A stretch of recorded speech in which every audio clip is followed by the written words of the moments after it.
Many of the biggest names in fashion and politics are in the Danish capital, Copenhagen, this week for a fashion summit with a difference.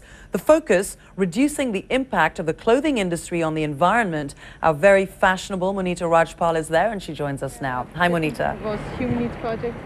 Hi there, Zane. Yeah, I think for the challenge, first and foremost, for the organizers here is to actually define what sustainable fashion is for this industry. You know, the fashion and textile industry is perhaps one of the largest in the world and, unfortunately, one of the largest contributors of pollution in the world. Just moments ago, we heard from Her Royal Highness, the Crown Princess Mary of Denmark, who gave her opening speech here at the summit. She is a patron of the event, and she talked about the challenges that are faced, that brands and companies are facing and have to actually embrace the whole concept of sustainable fashion, which means, you know, everything from educating the consumer. You know, you and I as average consumers, we probably don't know how our clothes are made and what conditions and what impact that process is actually having on the environment. So that's what this whole summit is all about. And of course, all of that will then culminate in a report that will then be given to the EU the EU presidency, which Denmark holds right now, and then of course then on to the climate change summit in Rio later on this year. Joining me now is the host of this event, and it's the acclaimed actress, Connie Nielsen.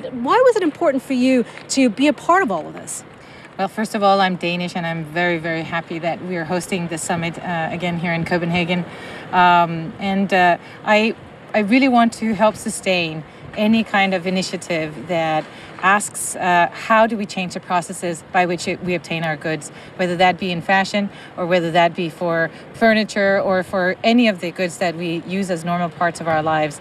As consumers, I think as you just mentioned, we often feel powerless. And I think that if we all get engaged with it as if we're all part of the whole process from the beginning, and by being aware, by asking that our producers of goods look towards innovation as a way of bringing down the cost of sustainability, but at the same time also as a way of, it's an exciting way of looking at the future. If we can make choices from the beginning that are conscientiously green, that conscientiously want to be clean, then those choices have been shown now to actually end up maybe saving you money as a producer. So it makes business sense, and I think that's the challenge that many over here are looking at in terms of, you know, there's so much more demand now, whether it is here in Europe and North America, but especially in Asia Pacific, there's so much more demand. That is the challenge, that how to bring it all together. That's exactly right, and I also believe that at some point we'll have to start having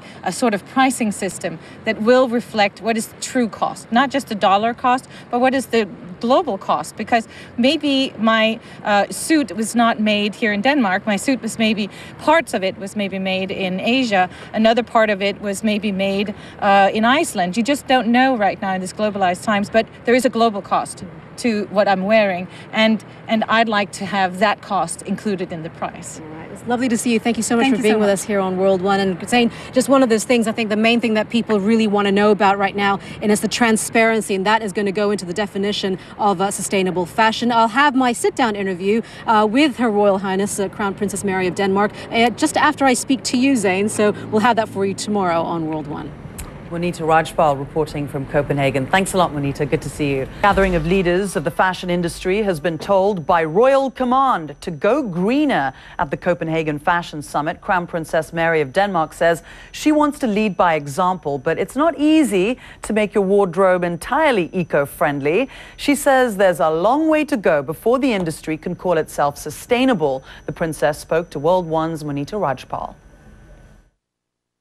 Well, I'm very proud and pleased to be patron of this important summit.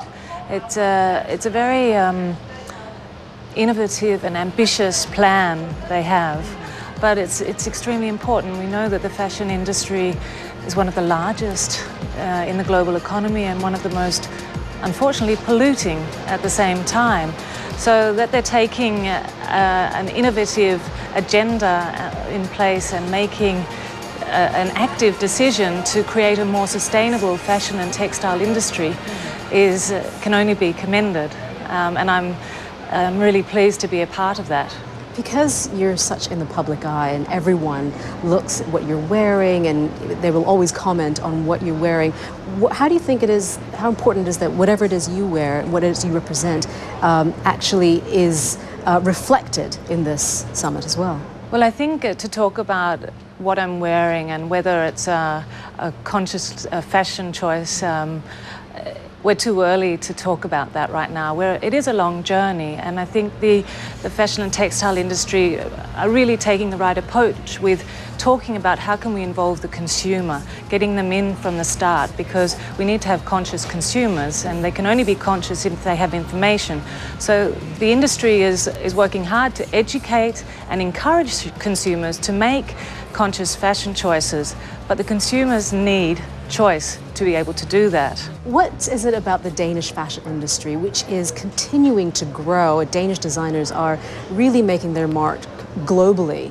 What is it about the industry that made you want to support it? Well, the Danish fashion industry is a very important industry for Denmark. It's the 4th largest export industry. And Denmark is synonymous with innovation, creativity and design. So I wanted to help where I could.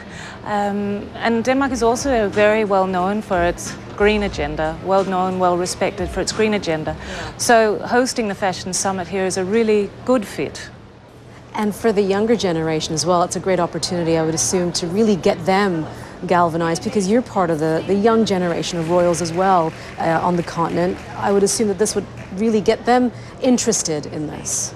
Well, I think it is a movement that's beginning, and there is a lot of interest from the younger generations to make environmentally friendly decisions. And this summit is all about creating sustainable business models that not only reduce social environmental footprints, but also create new business opportunities. And then jobs for them, for the new generation as well.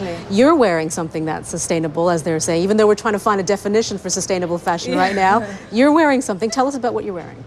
Well, I'm wearing a very beautiful dress.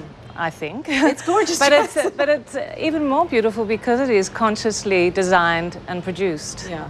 And it's something that, again, you are walking the walk, we should say. Where, and if I can, again, it's about the industry and the consumers collaborating and working together to create the demand so we get even greater choice. Do you ever feel the pressure to always have to get it right, do you think? No, I think people have a bigger mindset than that. My colleague Monita Rajpal also wearing sustainable fashion and speaking to Denmark's Crown Princess Mary at the Copenhagen Fashion Summit.